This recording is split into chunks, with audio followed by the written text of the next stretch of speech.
Alongside TSN hockey insider Chris Johnston, we're about 3 weeks away from free agency, and TSN continues to track the top 50 potential free agents, CJ, and any discussion about this is going to start with Mitch Marner. That continues to be the case, a big name hanging out there. CJ, you have a gut? Like, what's the gut instinct? That's what everybody is asking each other right now. Which way does this go?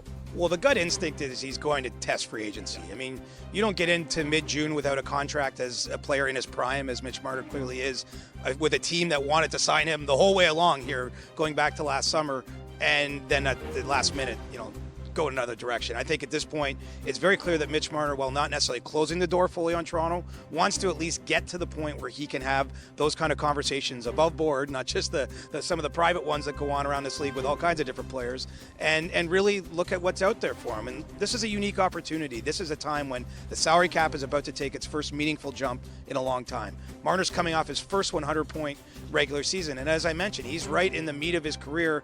He just had a baby, his wife did during the playoffs, and so he's at this time where I think he really wants to look at what the rest of his playing career might look like, because you're probably looking at a longer term kind of contract here at dollars that very few players can command. So it's a long way of saying I really do think he's going to listen. I think he's very, very likely to leave Toronto, and we've got to see where he lands. For the bulk of the free agents heading to market, their body of work, their resume has been submitted.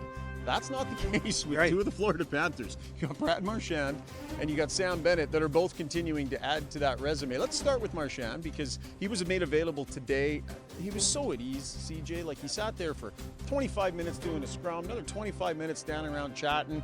Mark Masters and I were joking, like, it seems at ease with the media enough to maybe be able to handle the Toronto market, which he's had a lot to say about. But what do you make of Brad Marchand heading to market? Well, I think he's done a lot for his value for two reasons, even at this stage of his career. Obviously, he's having a great playoffs. That's evident. He's scoring goals and showing how effective he can be. But there's also proof of concept here if you're a team that wants to bring him in, because we've seen what did he look like outside of Boston? It's work, right? I mean, that's always a question mark when you have a player that's so ingrained with one organization as Marchand was with the Bruins until that deadline trade. Like, you've seen it. He's just a plug-and-play difference maker for a team that has a chance to win a Stanley Cup here. So I think there's a lot of confidence in the market about him. One thing Marchand mentioned to me, actually, Ryan, was that there's a little uncertainty on both sides of the table with this summer, just because of the fact the cap is taking a jump. It's going to take a jump again in 2 seasons, in 3 seasons. That's already baked in. And so, establishing what fair value is, I think, will be an interesting conversation, again, with everyone on our board. But with Marchand in particular, he's age 37, but,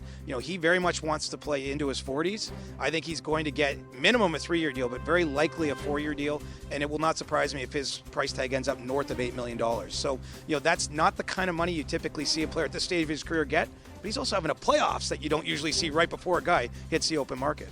Sam Bennett, he's a bit of a unicorn around the league. A player that can produce that level of offense, always comes through on the big stage. He has shown is a heat-seeking missile physically and not afraid to fight just about anybody around. Like, this is a very unique player playing the best hockey of his life on the biggest stage heading into a contract.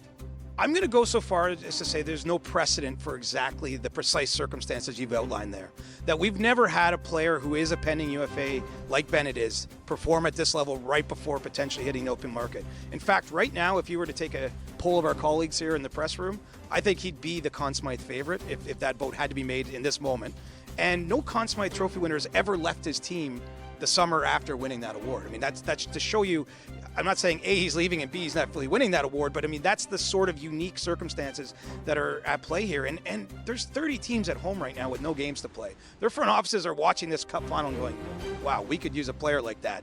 He's very unique, blend of the offensive and the dark arts, we'll call them. Yeah, so I mean, this is a guy that I think other organizations look at and say he can change everything for us. And so, look, I think he's most likely to remain a Panther. I think there's a lot that he likes about the circumstances. We saw this last year, this teammate Sam Reinhart, who won a cup and a couple days later signed a big extension rather than going to free agency. But it's going to be an interesting one to see how it plays out, because he has made himself a lot of money this spring. And it's not done yet. I mean, right in the heart of a Stanley Cup final where he is center stage and making a difference every single night, hurtling towards free agency.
you.